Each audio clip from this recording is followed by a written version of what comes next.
අරගෙන අපි කොහෙද ගියේ කියලා. ඉතින් මේ තියෙන්නේ ගොඩක් අය දන්නේ නැතුව ඇති කෝබේ ෂී තියෙන කෝබේ ෂින්රින් ශොකුබුට්සෙන් එක. ඉතින් ඔයා කෝබේවට හෝ ඕසකා නරා වගේ පැත්තක හෝ කියෝතු වගේ ඉන්නවනම් ඔයාලට පුළුවන් මෙතෙන්ට එන්න. මෙතන තියෙන විශේෂත්වය තමයි ලොකු ශොකුබුට්සෙන් එකක් තමයි මේකේ තියෙන්නේ. ඉතින් ඔයාලට පුළුවන් මේකේ මේ දවස්වල තියෙනවා ලොකු ඉවෙන්ට් එකක් යනවා මොමිජි වලට. ඉතින් කෝබේ ගොඩාක් ප්‍රසිද්ධයි මොමිජි වලට. ඉතින් සෑහෙන දෙනෙක් මේ දවස්වල සෙනසුරාදා ඉරිදා නිවාඩු වලට මෙතෙන්ට ගොඩක් ඇවිත් යනවා. මේකේ රෑට ලයිට් අප් කරලා තියෙන ඉවෙන්ට් එකක් තියෙනවා. ඒක හරිම ලස්සනයි. ඒක තියෙන්නේ සෙන්සුරාදා ඉරිදා හෝ අකයිහි වලට විතරයි තියෙන්නේ. ඉතින් ඔයාලා මේ ඉවෙන්ට් එක බලන්න ආස කෙනෙක් ඉන්නවනම් ඒ වගේ දවසකට මෙතෙන්ට එන්න පුළුවන්. හැබැයි ලොකු ට්‍රැෆික් එකක් තියෙනවා මෙතෙන්ට එන්න. ඉතින් කාර් එක වගේ එනවනම් ඔයගලන්ට ටිකක් වෙලා ඉන්න වෙනවා ට්‍රැෆික් එකේ. ඒ වගේම තමයි ගොඩක් කට්ටිය පයින් යනවා කිලෝමීටර් ගාණක්. ඒ තරම් මෙතන විශේෂයි හින්දා.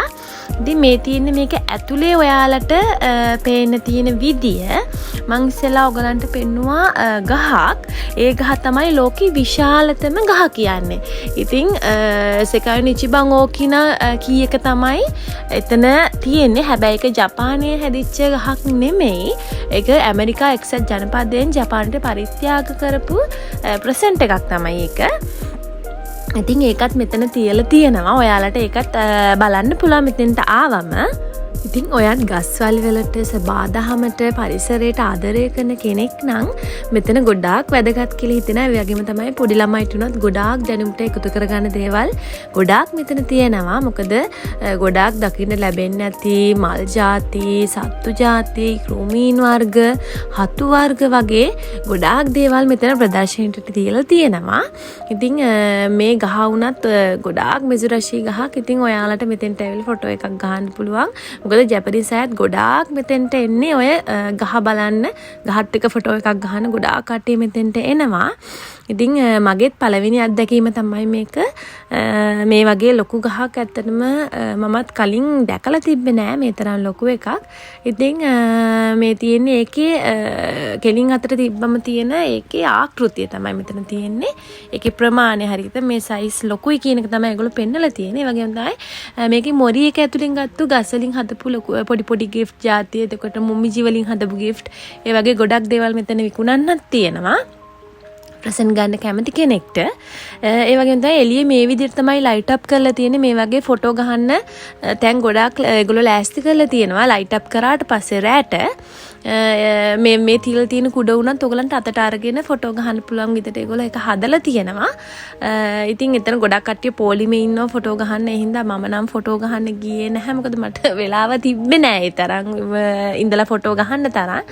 මෙතනත් හරිය ලස්සනයි. මම ගොඩක් ආස වුණා ඒත් කරලා දෙන ලයිට් අප් එකට. ඉතින් මොමිජිත් එක්ක මේගොල්ලෝ ගොඩාක් විනෝද වෙනවා. ඉතින් මේ තියෙන ටිකක් මේ දවස්වල සීතල හින්දා හොට් බෙන්ච් එකක් හදලා තියෙනවා. කැමති කෙනෙක්ට වාඩි වෙලා ටිකක් ඉඳලා ගිමන් ඇරලා යන්න පුළුවන් විදියට. ඉතින් මේක ඇතුළේ ගොඩාක් ලොකුයි. යන්න කිලෝමීටර් ගාණක් තියෙනවා. පැයක් දෙකක් වුණත් ඇවිදින්න ගොඩාක් තැන් තියෙනවා. ඒ වුණාට අපි මගින් හැරිලා ආවා. මොකද අපිට ඒ තරම් දුරක් යන්න බැහැ කියලා හිතුණා.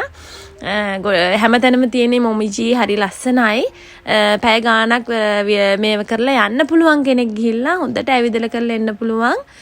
ලස්සනට දවස ගත කරලා ලයිට් අප් කරපු ඉවෙන්ට් එක ලස්සනයි. වගේම ඔයාලට උදේ වරුවකට දවල් වරුවකට එන්න පුළුවන් නම් තවත් ලස්සනයි කියලා මං හිතනවා. හොඳ ලස්සනට මොමිජි පේන හින්දා. ඉතින් අපි ඒක ඉවර කරලා ගියා රැට කෑම කන්න බික්කුරි දොන්කියට.